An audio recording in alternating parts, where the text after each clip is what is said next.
Selamat malam pemirsa, TVku menghadirkan kembali kabar Jawa Tengah untuk Anda. Program berita ini juga dapat disaksikan melalui live streaming di tvku.tv/live.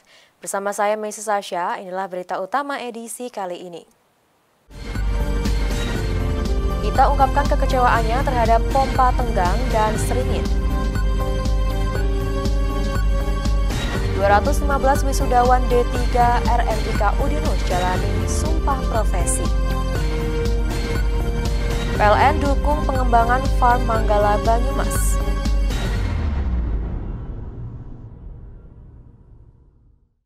Inilah kabar Jawa Tengah selengkapnya. Banjir yang menggenangi wilayah Kaligawe dan sekitarnya pada Selasa siang mengakibatkan arus lalu lintas terganggu. Tak sedikit kendaraan yang nekat menerobos banjir terpaksa mogok di tengah jalan. Banjir masih menggenangi Jalan Raya Kaligawe Semarang pada Selasa siang. Genangan air banjir akibat hujan pada Senin malam membuat arus kendaraan di jalan tersebut terganggu. Dan tidak sedikit kendaraan roda 2 yang mogok di tengah kubangan banjir. Air banjir yang setinggi hampir 50 cm juga membuat mobil dan truk yang melewati jalan tersebut harus berjalan melambat. Pengemudi juga harus berhati-hati karena di jalan tersebut banyak lubang. Kondisi ini membuat petugas Babinsa turun ke lokasi untuk mengatur lalu lintas dan memberi petunjuk jalan kepada pengendara yang lewat. Melaporkan situasi saat ini akibat curah hujan tadi malam, saat ini terjadi genangan. Genangan kurang lebih 30 sampai 40 cm berada di jalan tol. Akibat dari adanya banjir seperti ini mengakibatkan kemacetan. Untuk kendaraan roda 2 seperti yang dilihat, sebagian ada yang mogok.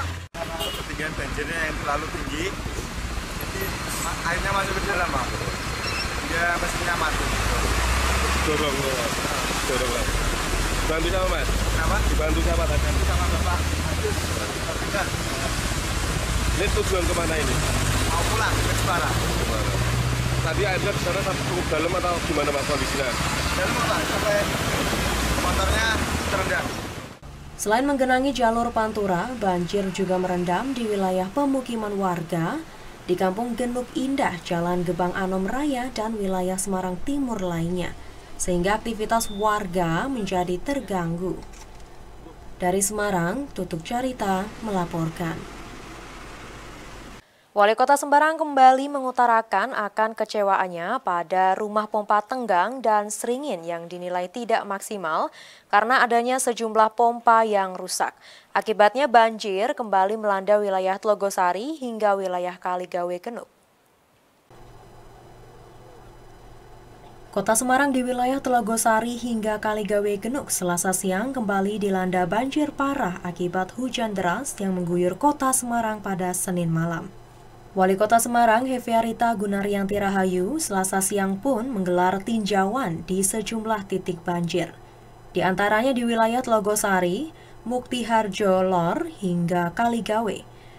Dari pantauan tersebut, Wali Kota Semarang menilai banjir yang terjadi selain karena volume air hujan yang sangat tinggi, juga disebabkan karena adanya drainase yang tersumbat. Di samping itu juga masih belum maksimalnya fungsi rumah pompa di Sungai Seringin dan Tenggang, sebab ada sejumlah pompa yang rusak. Ini adalah daerah yang memang sudah berkali-kali kita rapatkan dengan BPBS karena ini adalah kaitannya muaranya ini nanti di Kali Tenggang dan Seringin. Tadi malam kami pantau ternyata Kali Tenggang hanya berjalan 3 pompa saja, yang lainnya rusak. Dan saya kan sudah berkali-kali bicara kepada BPBS, makanya saya tadi malam sampai melaporkan ke Pak Sekjen dan Pak Direktur di Kementerian PUPR karena ya seperti ini gitu. Kemudian akhirnya sudah dibantu pompa mobil dari BPBS, ini ada 2 dan ini kami kirim 1 lagi dari BPBD. Banjir yang terjadi di Kota Semarang Selasa siang sendiri, ketinggian airnya mencapai 50 cm lebih. Di beberapa titik bahkan genangan banjir hingga membuat aktivitas warga terganggu. Termasuk arus lalu lintas di Jalan Raya Kaligawe yang juga tersendat. Dari Semarang, Tutuk Carita melaporkan. 215 wisudawan D3 RMIK Udinus jalani sumpah profesi. Informasinya akan kami sajikan sesaat lagi.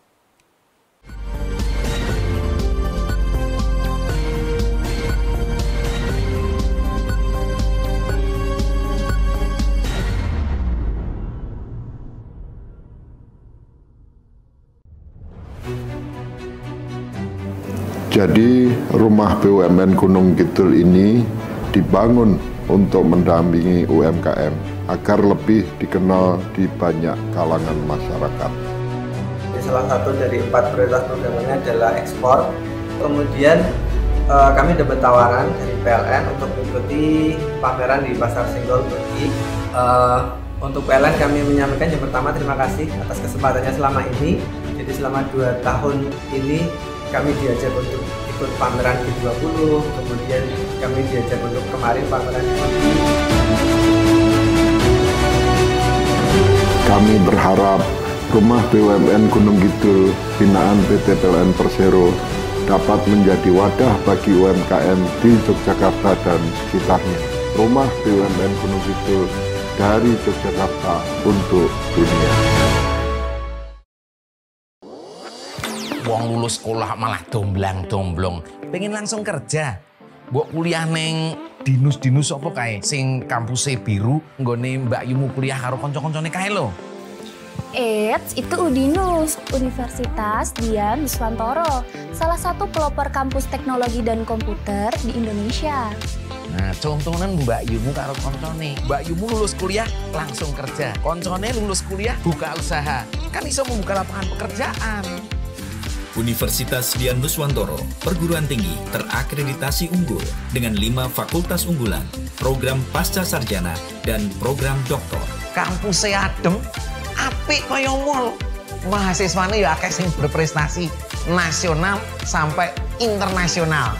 Udinus berada di pusat kota Semarang dengan akses mudah, lengkap dengan fasilitas laboratorium, sport center, poliklinik, suasana kampus yang edukatif dan kolaboratif. Jolali, yuk daftar Udinus Polke, Universitas Dian Nuswantoro, jempol dan oke.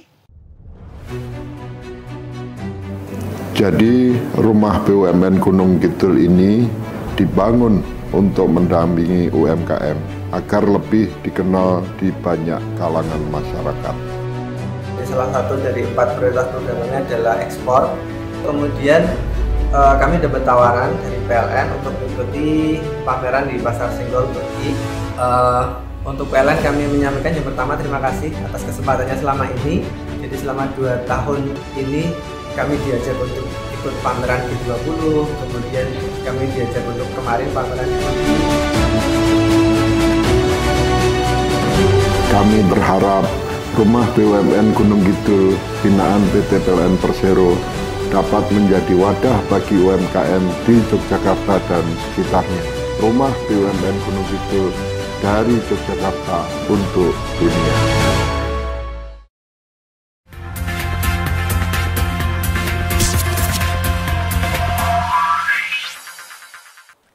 Terima kasih Anda masih bersama kami di Kabar Jawa Tengah. Ratusan siswa SMP Negeri 22 Kota Semarang antusias mengikuti program pelayanan dan edukasi kesehatan terpadu Pelajar Kota Semarang atau Peter Pan. Program ini sebagai upaya mencegah resiko penyakit tidak menular pada remaja. Ratusan siswa SMP Negeri 22 Kota Semarang ini berbaris mengantri untuk mendapatkan bekal sarapan mereka. Pagi itu mereka diwajibkan membawa bekal sarapan sehat yang terdiri dari nasi, lauk pauk, dan buah. Usai mendapatkan bekal sarapan masing-masing, para siswa tersebut dipersilahkan menyantapnya bersama-sama.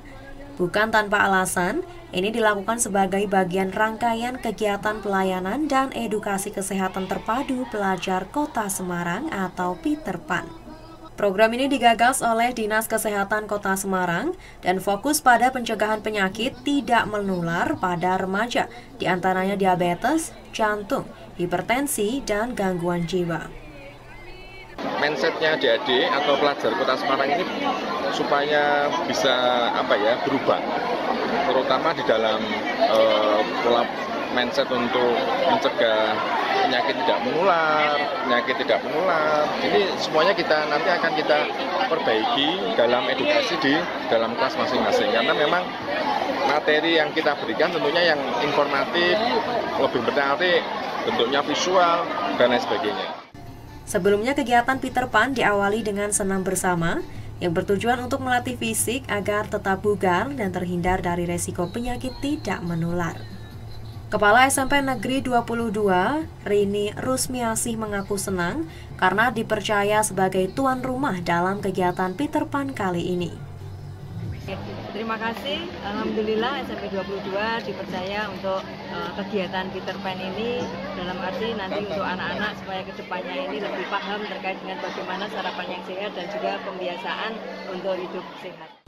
Selain senam dan sarapan bersama, para siswa juga diberikan tablet vitamin penambah darah agar terhindar dari anemia. Khusus bagi siswa putri, mengonsumsi tablet penambah darah secara rutin dapat mencegah resiko gangguan kesehatan reproduksi. Harapan saya untuk kedepannya ada event seperti ini lagi karena eventnya ini dapat mengedukasi para siswa untuk menjalankan kehidupan yang sehat serta makanan yang sehat. Dari 16 titik program Peter Pan yang telah dilaksanakan sebelumnya, diharapkan dapat mengurangi resiko penyakit tidak menular pada remaja di Kota Semarang. Dari Semarang, Tim Liputan TV-ku melaporkan. Sebanyak 215 wisudawan D3 Reka Medik dan Informasi Kesehatan Udinus jalani sumpah profesi. Kegiatan ini juga dilakukan sebagai syarat mutlak mendapatkan surat tanda registrasi sebagai legalitas profesional dunia kerja. Sebanyak 215 wisudawan D3 Reka Medik dan Informasi Kesehatan Udinus jalani sumpah profesi di Hotel Santika Semarang. Kegiatan ini menjadi syarat mutlak untuk mendapatkan surat tanda registrasi atau STR sebagai legalitas profesional di dunia kerja. Sumpah profesi disaksikan secara langsung oleh Ketua DPD Perhimpunan Profesional Pereka Medis dan Informasi Kesehatan Indonesia atau Pormiki Jawa Tengah, Roni Rohman, Dekan Fkes Udinus, Eni Rahmani, Ketua DPC Pormiki Kota Semarang Syaifuddin, serta sejumlah rohaniawan. Wisudawan terbaik Dewi Rahayuning mengaku senang dan bangga. Proses ini merupakan langkah awal untuk terjun di dunia kerja sebagai pekerja medis informasi kesehatan. Bagi saya, RMIK Udinus itu sendiri sangat peduli terhadap mahasiswanya dalam mengembangkan potensi kemampuan kompetensi dari mahasiswanya sendiri. Dari pihak prodi apabila ada kompetisi pasti selalu mencoba mengajak mahasiswa dan memberikan bimbingan sehingga mahasiswa itu tidak belajar sendiri tapi juga bersama-sama dengan dosen. Pengen jadi PMIK juga tentunya di bagian coding. Reka Medis itu termasuk tenaga kesehatan yang wajib diangkat sumpahnya karena mereka ada kewajiban ya untuk menjaga kerahasiaan informasi medis. Jadi mereka tidak boleh menyebarluaskan kepada pihak-pihak yang tidak berkepentingan atau berwenang, sehingga itu harus diangkat sumpah. Kemudian dengan perkembangan yang terakhir bahwa itu menjadi harus membuat STR maupun surat izin praktek itu, prosesi sumpah ini menjadi sesuatu yang wajib dan harus terdokumentasi karena mereka nanti kalau mau mengurus surat tanda registrasi itu dan mengurus SIP itu harus mencantumkan bukti prosesi sumpah. Diharapkan wisudawan D3 RMIK Udinus dapat segera mendapatkan pekerjaan yang sesuai dengan jurusannya. Melsa Fiori melaporkan. PLN dukung pengembangan Farm Manggala Banyumas. Informasinya akan kami sajikan sesaat lagi.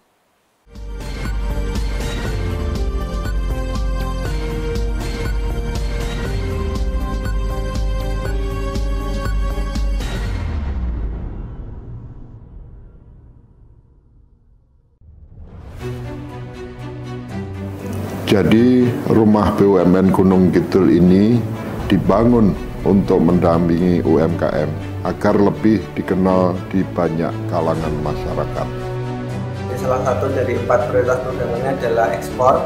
Kemudian kami dapat tawaran dari PLN untuk mengikuti pameran di Pasar Senggol Turki. Untuk PLN kami menyampaikan yang pertama terima kasih atas kesempatannya selama ini. Jadi selama 2 tahun ini kami diajak untuk ikut pameran G20, kemudian kami diajak untuk kemarin pameran G20. Kami berharap rumah BUMN Gunung Kidul binaan PT PLN Persero dapat menjadi wadah bagi UMKM di Yogyakarta dan sekitarnya. Rumah BUMN Gunung Kidul dari Yogyakarta untuk dunia. Guys, tahu nggak? Pertumbuhan hotel beberapa tahun ini tuh terus meningkat. Nah, meningkatnya industri perhotelan menuntut industri perhotelan tuh harus menggunakan sumber daya manusia yang ahli, handal, dan profesional. Nah, di Udinus itu ada program studi sarjana terapan pengelolaan perhotelan yang mencetak sumber daya manusia yang ahli di bidang pengelolaan perhotelan. Mahasiswanya dibekali ilmu baik secara praktek maupun teori. Program studi sarjana terapan pengelolaan perhotelan mempersiapkan mahasiswanya untuk memiliki segudang kompetensi, antara lain di bidang housekeeping, front office, food and beverage, product and service, hingga menguasai keahlian di bidang teknologi informasi. Wow! Nah, yang serunya nih, mereka tuh memberi kesempatan mahasiswanya selama 2 semester untuk belajar dan praktek di hotel dalam negeri maupun luar negeri. Selain itu, mahasiswa sarjana terapan pengelolaan perhotelan Udinus juga dibekali kemampuan untuk bisa berbahasa asing. Kayak misalnya nih, bahasa Inggris, bahasa Jepang, dan bahasa Mandarin. Selain sarana dan prasarana yang super lengkap serta dosen pengajarnya yang memiliki kualitas pendidikan master hingga doktor, yang menjadikan mahasiswa sarjana terapan pengelolaan perhotelan Udinus mempunyai kemampuan handal dan profesional. Yang kerennya lagi nih Dinusian, program studi sarjana terapan pengelolaan perhotelan juga telah bekerja sama kemitraan dengan perguruan tinggi dan hotel dalam dan luar negeri, sehingga lulusannya memiliki kemampuan dan kepercayaan yang tinggi untuk bersaing baik di tingkat nasional maupun internasional. Langsung aja daftar di pnb.dinus.esi.id.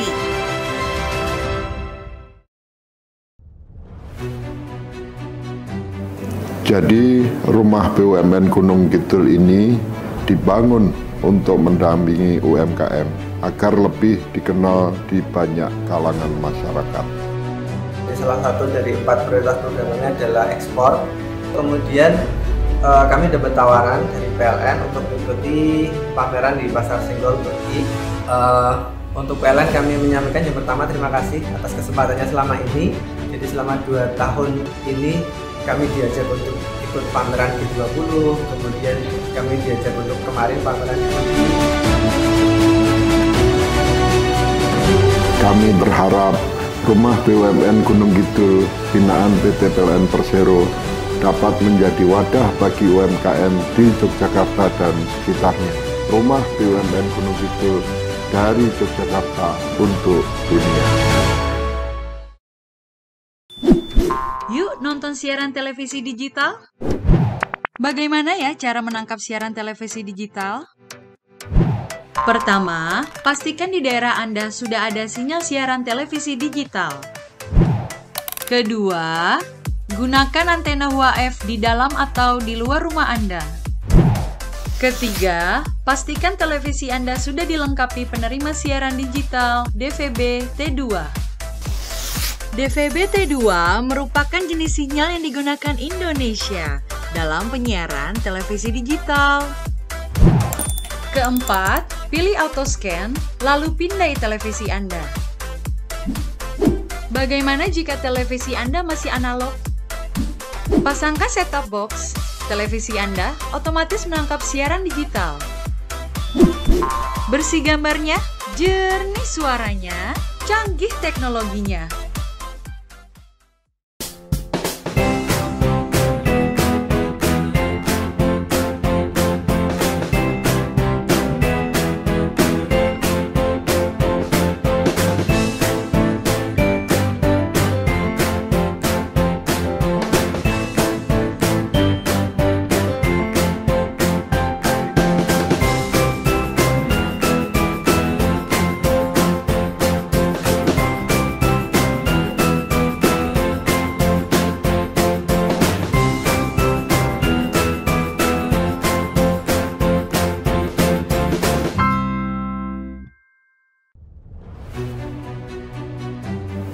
Jadi rumah BUMN Gunung Kidul ini dibangun untuk mendampingi UMKM agar lebih dikenal di banyak kalangan masyarakat. Salah satu dari 4 prioritas programnya adalah ekspor. Kemudian kami dapat tawaran dari PLN untuk mengikuti pameran di Pasar Senggol Turki. Untuk PLN kami menyampaikan yang pertama terima kasih atas kesempatannya selama ini. Jadi selama 2 tahun ini kami diajak untuk ikut pameran G20, kemudian kami diajak untuk kemarin pameran di Turki. Kami berharap rumah BUMN Gunung Kidul binaan PT PLN Persero dapat menjadi wadah bagi UMKM di Yogyakarta dan sekitarnya. Rumah BUMN Gunung Kidul dari Yogyakarta untuk dunia.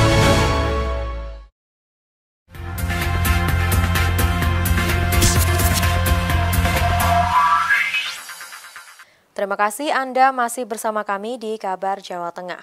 Puluhan siswa-siswi pelajar di Kabupaten Demak terjaring razia yang digelar Satpol PP Kabupaten Demak. Para pelajar yang berasal dari sejumlah sekolah tersebut diamankan saat asik nongkrong sambil main kartu di sebuah kafe. Sedikitnya 20 pelajar tingkat SMA dan SMK di Kabupaten Demak Selasa siang digiring ke kantor Satpol PP Kabupaten Demak.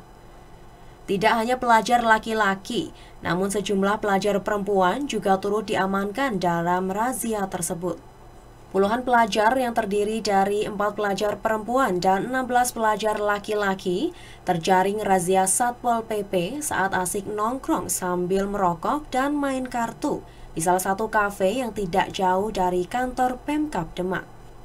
Dalam pendataan, petugas menemukan beberapa bungkus rokok, kartu remi, serta HP milik pelajar. Ironisnya, dari beberapa HP siswa yang dicek oleh petugas ditemukan beberapa video porno. Tadi sebenarnya mereka sudah jam sekolah, saat ini sedang ujian. Pulangnya memang agak awal, maka tetapi mereka tidak pada pulang, terus nongkrong di kafe sebelah kabupaten. Begitu saat kami datangi, mereka pada posisi sudah pada ngerokok. Ya untuk tas kami tadi sudah kami geledah, ternyata sudah ada HP, ada rokok, juga ada kartu remi, dan tadi ditemukan konten porno juga. Pihak Satpol PP kemudian menghadirkan guru bimbingan konseling dan orang tua masing-masing. Dari Demak, Tim Liputan TVku melaporkan. PLN berkomitmen untuk mendorong pertumbuhan ekonomi di daerah melalui program Electrifying Agriculture. Program ini bertujuan untuk meningkatkan pelayanan listrik yang lebih mudah dan terjangkau bagi pelaku usaha di sektor agrikultur. Dan pemirsa, informasi ini sekaligus menutup jumpa kita di Kabar Jawa Tengah. Program berita ini juga dapat disaksikan melalui live streaming di tvku.tv/live. Saya Mrs. Sasha dan kru yang bertugas mengucapkan terima kasih atas kebersamaan Anda. Selamat malam, stay safe, stay healthy.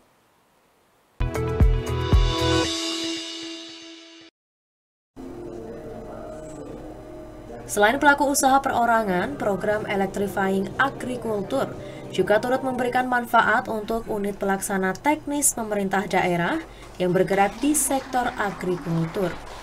Salah satunya Farm Manggala yang merupakan unit area di bawah Balai Besar Pembibitan Ternak Unggul Hijauan Pakan Ternak Batu Raden. Pengalihan kegiatan operasional dari diesel ke listrik ini diproyeksikan dapat meningkatkan efisiensi biaya produksi.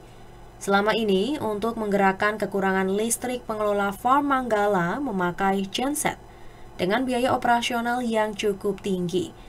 Namun bisa ditekan setelah beralih ke listrik dengan besaran 263 kV ampere. Nah, ke depan pengembangan ini Pak, dengan adanya penambahan daya kita ini, nanti kita untuk pengembangan seterusnya di sini. Jadi selama ini bahwa proses bisnis di sini kita hanya menjual bibit sapi sama susu segarnya ini Pak. Jadi ke depan kita mau bikin nanti bisa walaupun sekarang ini gitu ya.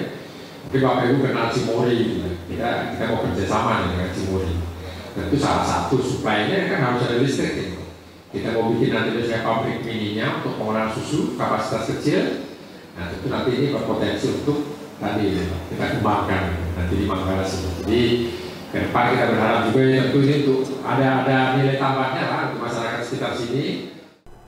Program Electrifying Agriculture merupakan salah satu inovasi PLN dalam memanfaatkan energi listrik di bidang agrikultur. Program ini terbukti mampu meningkatkan produksi para petani, peternak, dan petambak. Melalui program ini, PLN berupaya menciptakan creating share value bagi masyarakat dan lingkungan. PLN tak hanya menjadi perusahaan penyedia listrik, namun memberi pendampingan langsung kepada masyarakat lewat penyediaan infrastruktur peternakan berbasis listrik dan menelurkan inovasi. Ini bukan hanya sebuah kemajuan, tapi juga representasi dari komitmen kita untuk mencapai sektor agrikultur yang lebih efisien, berkelanjutan, dan berdaya saing. Diharapkan para pengelola kandang ayam yang rata-rata berjarak cukup jauh dari perkotaan, membuat pengelola memilih mengoptimalkan layanan kelistrikan menggunakan aplikasi digital yang disediakan dari PLN.